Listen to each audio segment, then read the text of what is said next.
নমস্কাৰ বন্ধুসকল, আপোনালোকে নিশ্চয় গম পাইছে অসম বনাম মুম্বাইৰ মাজত অতি ৰোমাঞ্চকৰ মেচখন সমাপ্ত হৈছে আৰু এই মেচখনত মুম্বাই টিমে অসম টিমটোক পৰাস্ত কৰিছে। আৰু অসম টিমটোৱে কিমান ৰানত হাৰিছে, অসমৰ হৈ কাই কিমান ৰান কৰিলে আৰু অসম টিমে পইণ্টছ টেবুলত কিমান স্থানত আছে সকলো বিস্তাৰিতভাৱে আলোচনা কৰিম।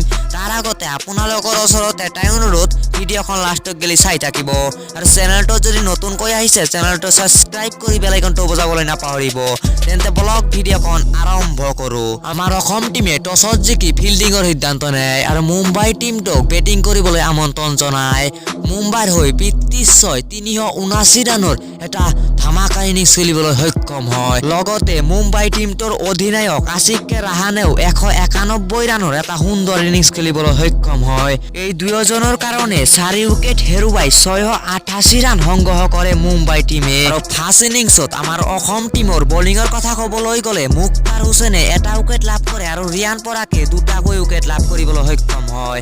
আৰু অসম টিমৰ ফাৰ্ষ্ট ইনিংছৰ বেটিঙৰ কথা ক'বলৈ গ'লে মাত্ৰ 370 ৰানতে অল আউট হয়। ৰাহুল হাজৰিকাই কৰে 79 ৰান আৰু ঋষভ হাজৰিকাই কৰে 75 ৰান। দ্বিতীয় ইনিংছত মুম্বাই টিমে বেট নকৰি অসম টিমটোক বেটিং কৰিবলৈ দিয়ে আৰু অসম টিমটোৱে এবাৰ 189 ৰানতে অল আউট হয়।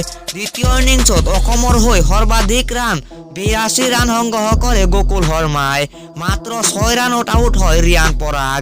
তৃতীয় ইনিংছত মুম্বাইৰ হৈ সৰ্বাধিক 3টা উইকেট সংগ্ৰহ কৰে শাৰ্দুল ঠাকুৰে। পইণ্টছ টেবুলৰ কথা ক'বলৈ গ'লে আমাৰ অসম টিমে 4 নম্বৰ স্থানত আছে 10 পইণ্ট লৈ। তো এই আছিল ভিডিঅ'খনত কেনে লাগিলে কমেণ্ট কৰি জনাব। ধন্যবাদ।